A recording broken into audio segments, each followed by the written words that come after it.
kitaaba qabda nama biratti galata qabda maaliif akkasin goone maaliif akkasin goone ati ammoo abbaa baabaa sheekha dhaggeeffadhu sheekha diisni keenu haram nutti nimin wallahi nutti nimin nuti ni beeyna qabris nu kophaa ciisa sheekha dhaggeeffadhu qabris nuti nu kophaa ciisa qabri teenya nu jala deemtee irsaa isni duraan dhoorkin azaba irraa isni dhoorkin kanus khaalika kanu geessus khaalika sheekha dhaggeeffadhu shariif dhaggeeffadhu siin baana ni dhageessa na dhaggeeffadhaa sheekoti isin warri du'a lubbuu namaa isinitti hin dhagayamne duuti namaa sa'an akkiniin jiru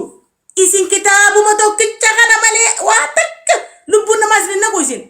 kitaabuma tokkicha kana bas kanuma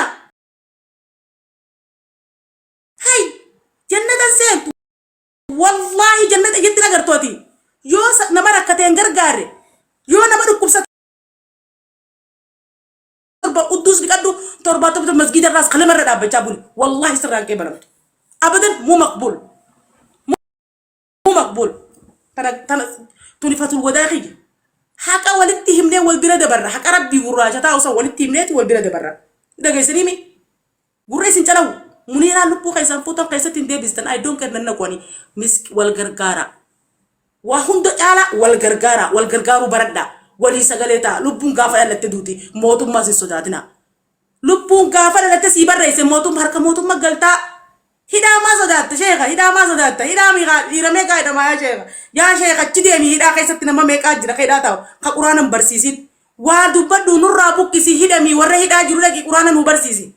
hogga wa dubaddu kitaba ibra khay dubaddu hogga folisni sika be kitaba sani wajjila ci ruseni acci kaysatin wallala me ka jira nu barsisi alima ko di nu gabbas turi suji de sheekh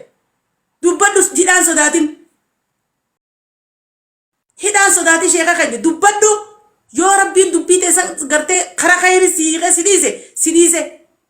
yo ammo dubbite san dubbatte khawalin hidam tutata kitaba firaqai hogasi dufe polisni kitaba khay marak du dem manay dadaki amato kolamatti jolle meka hafizul quran gote nu go pasta no problem sabakati dalaide mana barom sa kaysa persiste kanu biraga agasim galata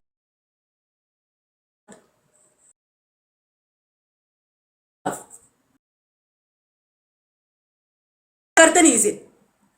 jolle Saudi Arabia tida amata sadi amata afur tarati duftani wa furtani adan ani gubadedi olka ani hidda basani Allahu akbar masjidni biya amara kaisa galatar kateti oromo wallo oromo muslima gara belatin tu galata dabde simbira digum molik kam namo islamu wallahi islamu ma taysan karte ta isini wajji nuti ta isini fi araba wajji halla jagaysa nuti ko bas salatan na mana kay kaisa tendai masjida duranu ala masjida wada ka jenjigo jel ish duranu mana salana nuti duranu rabbi mana salata je masjida kaysani sim aynu dageysari masjida dala ka je hunjuru duranu mana salana irti te ngite sim malu dabo marma kanne jette masjida anjar masjida enyu ti salat enyu je natti maga osolu bunna ma bela jurtu masjida jara osolu bunna ma rakatu jurtu ko situ masjida jara enyu je sijaja bita osona mi qama qullan dem sijaja bitu enyu je haragar salat la fataharat salat male la fasalat la fataharat salat male la manaqat salat marra kokab kharak ilba gara gali bakka jurtu rabbi abutu jurta daruri miti farti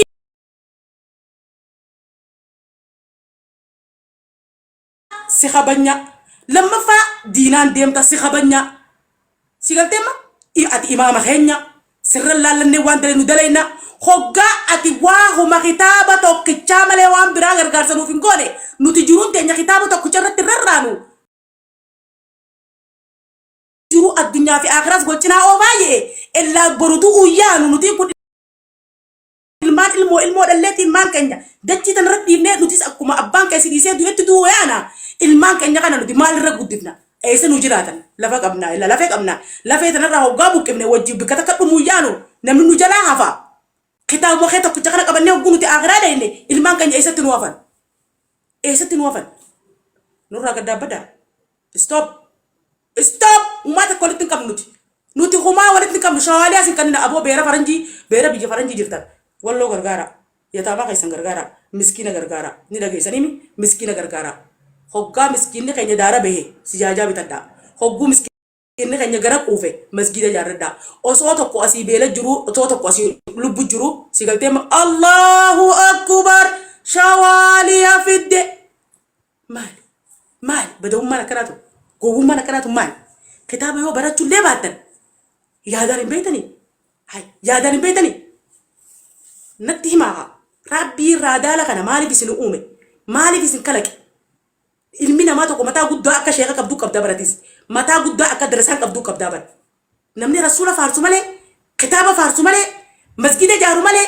oromoon ta'u islaaman ta'u akkaan jiru kanatti islaaman ta'u qabrii namaan naa kanna jannata namaan naa kanna wal kabanyee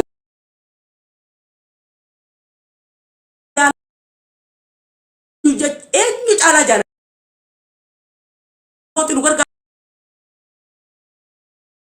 namni azaaba keessaa wataala rabbiin keenya akka jee hogguu hujii haatan akka nama hin duunetti dalagaddaa jee akka nama hin duunetti dalagaddaa jee